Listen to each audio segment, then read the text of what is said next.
Hello and welcome back to the VolReport Show. I'm Ryan Sylvia, Assistant Managing Editor at VolReport.com on the Rivals Network.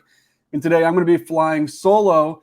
Normally here on Thursdays, we would talk with an expert of Tennessee football's opponent for that week. But Tennessee's got Austin Peay on the schedule, so I took it into my own hands, watched Austin Peay's first game of the season against Southern Illinois that they played on Saturday. Took some notes, broke down the film, and I'm going to let you guys know exactly what to expect from Austin Peay. Of course, the game shouldn't be too competitive. It should be a very lopsided win for Tennessee. But it's still interesting to see exactly what Austin Peay is going to want to do on both sides of the ball, what they're capable of, who their players are to look out for, and everything along those lines. So let's jump into it without any further ado. Let's go over what happened last Saturday. Austin Peay took a trip to Southern Illinois to open up the season, and things got ugly pretty quick for the Governors. This score sat at 28-0 heading into halftime, got as bad as 42-3 late in the third quarter. If we look over at the box score, it's going to be quarterback Mike DiLiello. I'm sorry, I'm definitely pronouncing that wrong, but we're going to roll with it. 20 for 34 completion rate there, 214 yards, 6.3 average, 2 touchdowns, 2 interceptions. Also fumbled the ball once, so 3 turnovers for Mike. Rushing the ball, C.J. Evans Jr., 8 carries for 30 yards, a long of 10. He punched it in once. Javon Jackson, 7 carries, 26 yards. He had a long of 12. Receiving, Cam Thomas was your leading receiver, 5 receptions, 72 yards, 1 touchdown, along of 41. Kenny Odom, 4 receptions, 66 yards, along of 44. Both of those guys found the end zone for the only 2 touchdown receptions of the game. But those stats don't mean too much without painting the full picture of what exactly does Austin Peay want to do? What formations do they have? What do they like to do on offense? So let's jump into kind of the more specifics about this Governors team. Let's start on the defense side of the ball as well.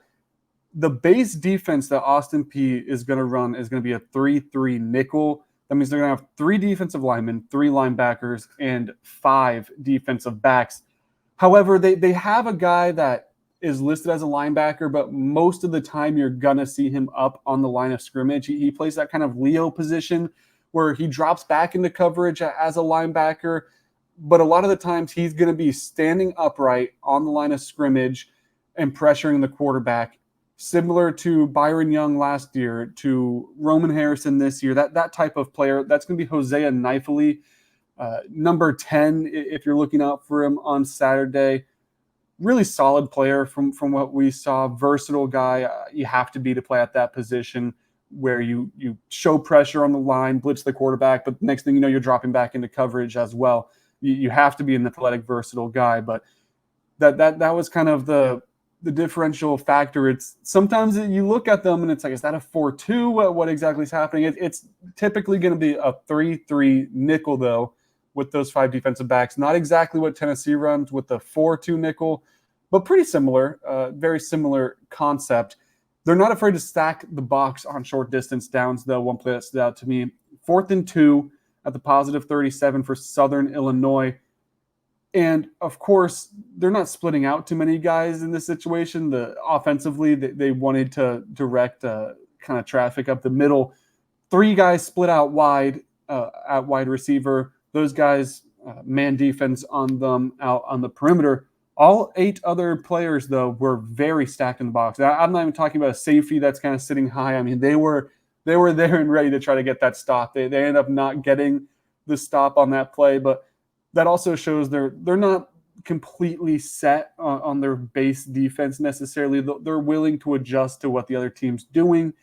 But for the most part, I think that nickel defense kind of protected them from a lot of big plays from Southern Illinois. That, of course, that score kind of got out of hand, and Southern Illinois didn't necessarily have a tough time on offense.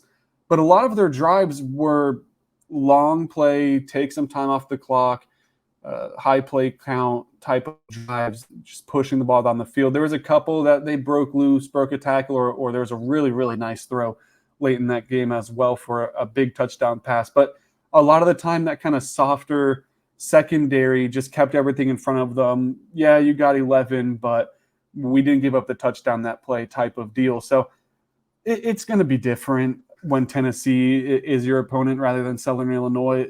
You can play whatever defense you want. You can drop back into whatever protections, and Tennessee shouldn't have much of an issue, whether it's the first, second, or third unit hitting on plays down the field whenever they want to. But Austin Peay is kind of prepared and showed, at least the last Saturday, that their strategy a lot of the time is to play a little bit looser, kind of protect that shell, not let anyone get behind them. So it'll be interesting to see kind of how that turns out. But that's what Austin Peay's defense is going to look like. Some names to look out for. I talked about Hosea, their linebacker who likes to stand up on the defensive line. He's a guy. They had two preseason all-conference guys as well, though. Linebacker Corey Chapman, who was their leading tackler last year, returns this season. He's number 6. Like I said, linebacker. Another linebacker, number 8, Tyler Long, another preseason all-conference guy. So that linebacker room, it's got some guys in it. We'll see how they do against the competition this Saturday, but definitely not any scrubs or anything in that linebacker rotation. They've got some solid players there that can make an impact. Let's turn over to the offense, though. What was very interesting to me about Austin Peay's offense was the formations were very similar to Tennessee's. Talking about splitting out wide receivers wide to the boundary, talking about quarterback in the shotgun with the running back at his hip. Very similar looks to Tennessee. I'm not saying they ran tempo necessarily. I'm not saying they ran the same plays as Tennessee, but the concepts, when you look at it on paper, had guys in very similar positions. I mean, talking about having your wide receivers pass the numbers on both sides, pretty much stand out of bounds, having your slot maybe a little bit inside the numbers, splitting out 4 guys, getting a little funky. It was very similar to the stuff that Tennessee likes to do, which I thought was really interesting. Like I said, even the quarterback, Tennessee, it's where they take a snap from under center. That was similar to Austin Peay. I don't particularly remember a play where they went under center. It was a lot of quarterback in the shotgun. He's got his running back at either hip, and let's see what they do. They weren't afraid to go with a 10 personnel a lot of the time, meaning that they didn't have a tight end on the field, and they had their kind of 2 wide receivers on either end and played it like that, which is something Tennessee kind of does. You'll see it occasionally. A lot of the time when Tennessee does that, it's splitting out their tight end, which they did as well with Jordan Goko, their only all-con preseason guy on the offensive side of the ball, where they split him out as well. That's something you'll see Tennessee do too, where they have the 4 receivers split off the offensive line, stretching the field. But one of those guys is going to be your tight end. Like I said, Jordan Goko for Austin Peay.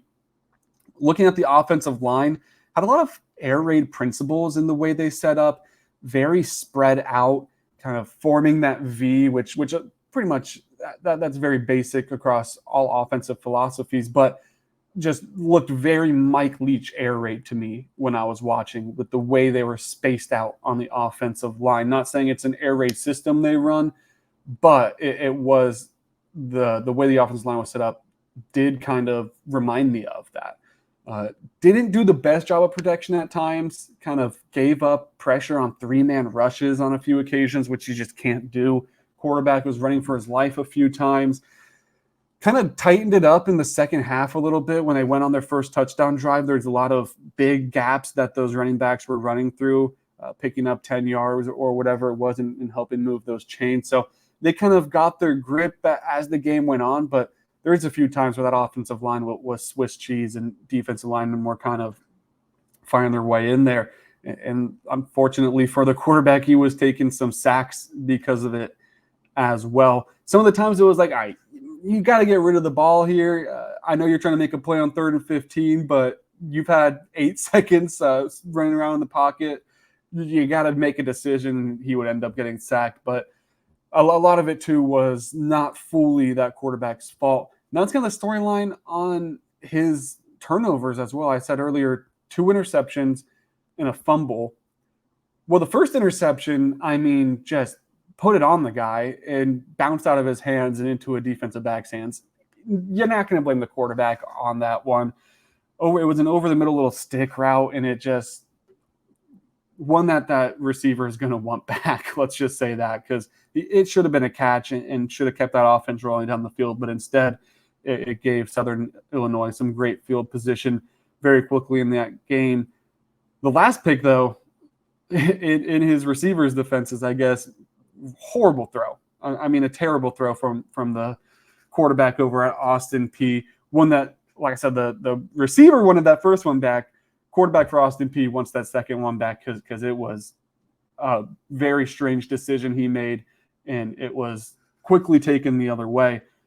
His fumble, though, he was sitting in the pocket, got hit from the blind side pretty quickly. Another situation where maybe you say, hey, you got to feel that pressure, or maybe it's a situation where your line needs to protect you a little bit from your blind side, and you need to kind of help your guy out there. So that was his 3 turnovers. I would say one definitely his fault, one definitely not his fault, and you can kind of make an argument either way on feeling pressure compared to it's your blind side. What do you really want him to do there? So up and down performance from the Austin Peay quarterback at the end of the day. But that's all good and fun. What does it mean for Tennessee? Well, what does this mean for the Vols? What should we expect the Vols to do against this? I expect Tennessee to be very basic in their approach on both sides of the ball, not put too much on film for other teams. Of course, you want to put a lot of film for yourself, especially on the defensive end now with Keenan Peely injured. We'll talk about that soon. But you want, at least on the offensive end, we'll start there. You're going to play it basic, similar to what they did against Virginia on Saturday. It's a game you're going to win. You don't need to do anything crazy to pick up yards, to even hit on these big plays and to propel your offense down the field. You just want to send your guys out there to go and execute it and run up that score pretty early. And I think that's what Tennessee should be able to do. They're not going to break the bank. They're not going to do anything absurd that we haven't seen before, test anything out. I was even a little surprised against Virginia that they debuted that kind of option play where Joe Milton tossed it over to Dylan Sampson, something that we saw a little bit at practice, but we hadn't seen much in games. So of course, other teams weren't maybe privy to that being an option for Tennessee. They put that on film in week 1, which I thought was a little interesting. I don't think we'll get anything even remotely as crazy as that in this Austin Peay game. It should be a lot of, at least at first, running the football. I expect them to, similar like they did against Virginia, give the ball to Jalen Wright, let him pick up a bunch of yards in a cloud of dust. And I mean, when we were watching that first drive for Tennessee against Virginia, there was a little bit there where it was like, are they just going to feed Jalen Wright all the way to the end zone? It was 4 or 5 plays in a row where they just gave it to Jalen Wright and he would pick up 15 yards, move the chains, and they got it going that way. Of course, got stopped a little bit at the end, 4th and 5 situation, and they had to convert there. But I expect a similar start for Tennessee. Let Joe Milton hand it off. Let Jalen Wright get his yards, Jabari Small get his yards, Dylan Sampson get his yards, dominate the game on the ground, protect your guys, and move on from there. However, I think it's a different story once you get your backups in. Once Nico comes in, once Caleb Webb, Chaz Nimrod, Nathan Leacock, whoever else you want to slide into the game, Ethan Davis, once they come in, I think that you start to throw the ball. It's a backwards mindset almost, where most of the time it's you throw the ball at first, you take that big lead, and then you take your foot off the gas and you just kind of run the clock out. I think it's going to be a little bit of an opposite against Austin Peay. Talking about Joe Milton, I'm not saying he's going to throw the ball 8 times. He'll have his share of touchdown passes. He'll have his share of shots down the field, and he'll be able to air the ball out enough. But I think overall the game plan is going to be, let's get that ground game going. Nico's in the game, not because it's disrespectful that you want to throw the ball, but just you want to give him a chance to finally put himself on tape. I think he only threw the ball 3 times against Virginia. First game, I'm not saying that they need to use him more in that situation and that you're disappointed, that he only threw it 3 times because you just kind of want to get his career rolling, especially not at home. It was a home game in Nashville. Where I'm not oblivious to that, but it's not in your home stadium. Things are a little different. He hasn't played there before. He's had those scrimmages in Neyland Stadium. He played in the orange and white game for fans at Neyland Stadium. I think that they're going to get him rolling a little bit. They're going to try to get him to target Ethan Davis, those freshmen and redshirt freshman wide receivers that I just talked about as well. I think they're going to want to try to get Nico rolling a little bit. You hope you don't need him this year, right? Theoretically, this is all for next year and when he should take over the team as a sophomore.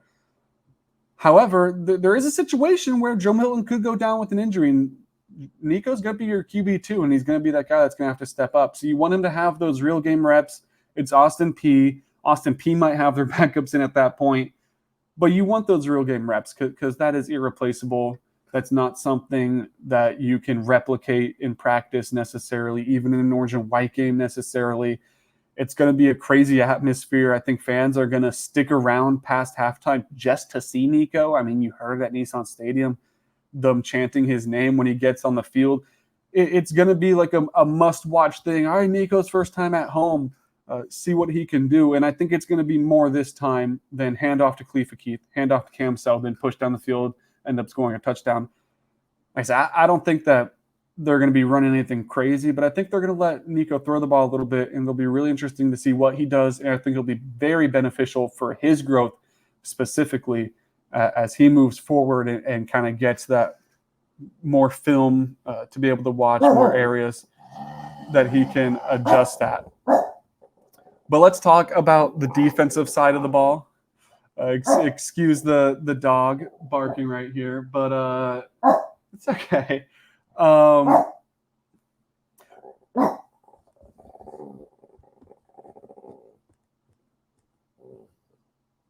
But let's talk about the defensive side of the ball. I want to talk about the new. I want to talk about the new news of Keenan Peely and his injury that's going to hold him out for a little bit. We don't know the exact time frame right now. The Heupel said it's not going to be the season. Should expect him back at some point. However, there's a lot of games that you'll wish you'll have him for very soon on the schedule where that timetable is probably not going to match up that he'll be ready for. Talking about a Florida week 3, a UTSA week 4, a South Carolina week 5. You look ahead to even Texas A&M, Alabama, Kentucky. Where does he fit back in that mix? Is he ready to go right away? Do you want to give him a pitch count? It'll be interesting to see what happens with that.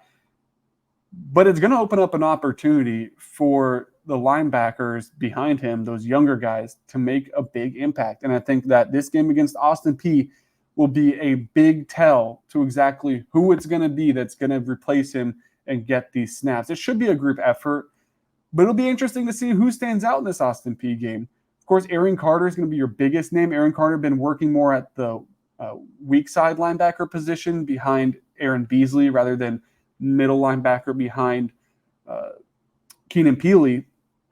But I think that they're going to need to get versatile in some spots. They're going to need these guys to be able to play both sides with the injury of Peely. So I expect Aaron Carter to get some run. The biggest name, Elijah Herring, sophomore, was training behind Keenan Peely. That is his natural position over at middle linebacker.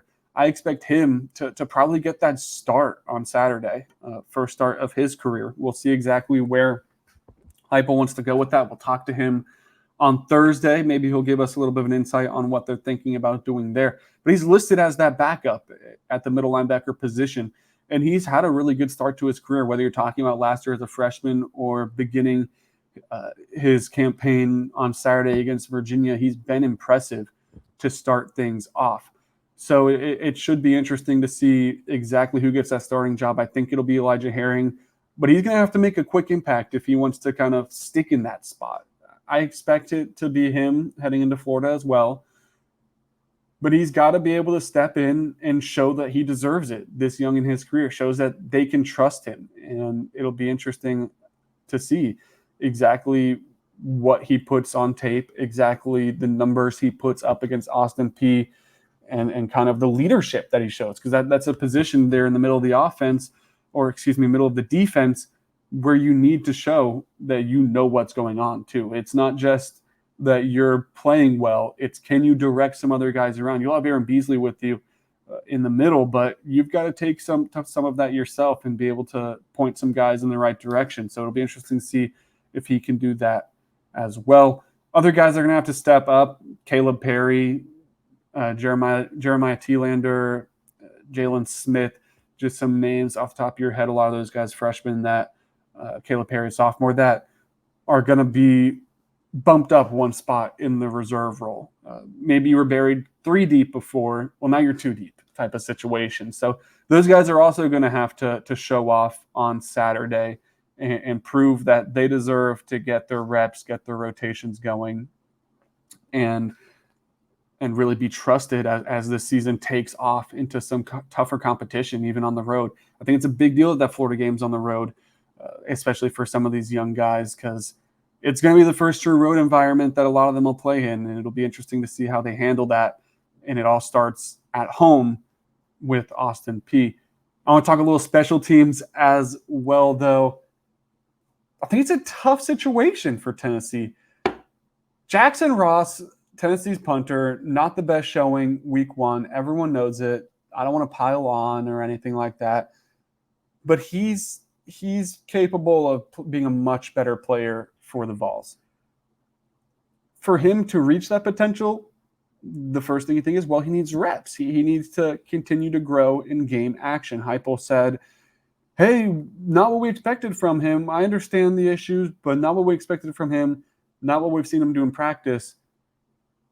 So is the issue the atmosphere, the crowd, the situation, the pressure? If it is, you want him to get more used to that and get accustomed to playing in that atmosphere in front of a lot of fans. Well, you're going to have a sold-out game in front of Austin Peay to put in some work. The issue is, how often are you punting in that game? There's been games last year or under Heupel that Tennessee hasn't punted the ball. Paxton Brooks would sit on the sideline the whole time just watching. Austin Peay could be a similar situation where you want to get him in, you want to get him some reps, but you're not going to slow down the offense to make sure that happens. So it'll be interesting to see how much he actually sees the field on Saturday, how much or how many kicks he actually gets to boot as a punter, and to see what he does if he does get those opportunities, because I think he's probably got a decently short leash right now. I don't think they're confident going to Josh Turbyville as the backup. I don't think that that's what they want to do, but if you're punting the ball 20 yards and it's going out of bounds, something's got to change. So it'll be something to look out for on Saturday to see exactly what he does. And then you also have to look at Turbyville on the kickoff unit, booted 2 out of bounds there, giving Virginia good field position. So just stuff that you can get away with it against Austin Peay. You can get away with it against Virginia. But if those are still issues heading into the swamp, Tennessee's going to lose that football game. Tennessee's a much better team than Florida. I don't expect Tennessee to lose that game. But if you're giving Florida field position repeatedly very deep in Tennessee territory, that's a tough game to win. So that's something to look out for. How are those guys going to respond? D. Williams fumbled as well. I think that was more of just a circumstance thing. I'm not worried about that. I think that that could also play. That does remember that could play into some of those reps for the offense, though. I mean, who's to say D. Williams doesn't return a punt or two or a kick or two? He nearly did it against Virginia. We know he can do it against the best of the best. There might be some offensive possessions Tennessee's missing this weekend as well with D. Williams in the return game. So those are the things that I'm looking out for. I hope this was informative for you. I'm not an Austin Peay expert. I watched, like I said, their film against Southern Illinois, and I'm basing my observations off of that, their first game of the year that did not go their way. Normally, we will have an expert next week. Florida will have the same schedule where on Thursdays we'll talk to a member of Florida's rival staff, and they'll give us everything we need to know in great detail about that team and how they expect that to go. But make sure you head over to VolReport.com for all of our written content as we prepare to keep this thing rolling into week 2 and throughout the rest of the season. We've had some fun content coming out. John Campbell Jr. punishing that linebacker for Virginia, detailed what his teammates had to say. We have Noah Taylor doing some content as well. That's been really fun to read. So make sure you head over there, grab yourself a subscription, read everything you need on the Rocky Top Forum. Thank you guys for listening, whether it's on YouTube or over on Spotify, over on Apple. We appreciate your ears or your eyes or however you are viewing this content. It means a lot. And thank you guys for watching.